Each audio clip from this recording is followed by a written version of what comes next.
De Lyon à Nice, en 2018, Bernard Venet envahit les musées. Qui ça? Bernard Venet. Inconnu dans son propre pays, ce Français est pourtant célèbre dans le monde entier.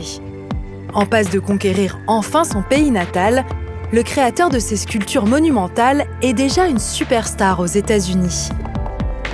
Mais tout a commencé dans le sud de la France, à Nice, pour être précis. Nous sommes en 1963 et le jeune Bernard est obnubilé par la couleur noire et le goudron. Il le peint sans cesse. Dans cette même période va naître sa première œuvre majeure, Tas de charbon. C'est à la fois une sculpture informelle, anonyme. Elle est constituée d'éléments qui sont très pauvres, tous différents. La forme de cette sculpture, elle dépend de la puissance de la pelle. On est devant une œuvre qui peut être simultanément exposée dans plusieurs lieux, ce qui est le cas en ce moment puisqu'elle est à Lyon et au musée de Duisbourg. Et c'est chaque fois la vraie pièce. C'est-à-dire que la vraie pièce, c'est le concept du tas de charbon. Qu'il pèse 5 tonnes ou 10 tonnes, qu'il soit contre un mur ou dans un coin au milieu de la salle, ça n'a pas d'importance. 3 ans plus tard, Bernard se lance dans une phase conceptuelle de réflexion sur l'art. Il va faire des formules mathématiques son obsession. Pour Bernard Venet, ces formes mathématiques sont neutres, objectives, dans le sens où on ne peut pas les interpréter. Et c'est la raison pour laquelle Bernard Venet va très souvent employer une expression qui est celle de monosémie, l'inverse donc de la polysémie, dans le sens où l'œuvre ne détient qu'un seul sens.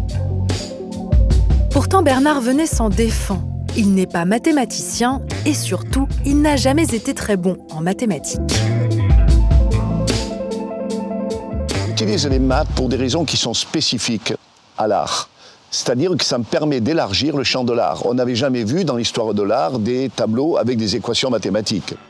Ces lignes, ces courbes et ces formes incertaines sont les premiers balbutiements de ces œuvres monumentales. Déjà, on peut s'apercevoir que dans ces diagrammes de mathématiques, là, il y a des représentations graphiques où l'on voit des arcs. Il y en a d'autres où on voit des lignes droites. Donc la ligne est déjà incluse dans mon travail. Dans les années 80, Bernard Venet donne vie à ces courbes. Cet acier rouillé devient sa signature. En 1988, il intègre la collection permanente de la Défense. Puis en 2011, consécration, il entre à la cour du Roi Soleil.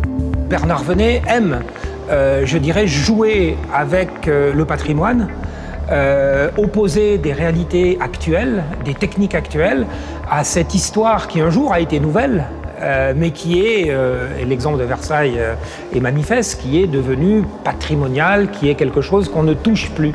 Quand je suis allé chercher ma voiture, j'ai vu la statue de Louis XIV et j'ai imaginé tout de suite ces grands arcs verticaux qui encadreraient la statue et qui encadreraient Versailles. Et je me suis dit, c'est ça qu'il faut faire. C'était un peu ambitieux, c'était certainement très cher à réaliser, mais disons que j'ai eu la chance de pouvoir le faire et donc c'est comme ça que c'est arrivé.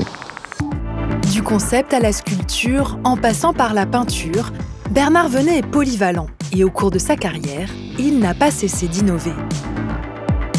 On a l'impression que tout a été facile, que tout finalement lui a réussi. En fait, son œuvre est une espèce de parcours à travers un méandre, une volonté de se déconnecter de l'histoire du mainstream. Et donc, l'identification de cet artiste comme étant un artiste majeur n'a pas été aussi évidente que cela. Bernard Venet est à découvrir ou à redécouvrir à Lyon pour sa rétrospective jusqu'au 6 janvier et au MAMAC de Nice jusqu'au 13 janvier 2019 pour une exposition sur sa période conceptuelle de 1966 à 1976.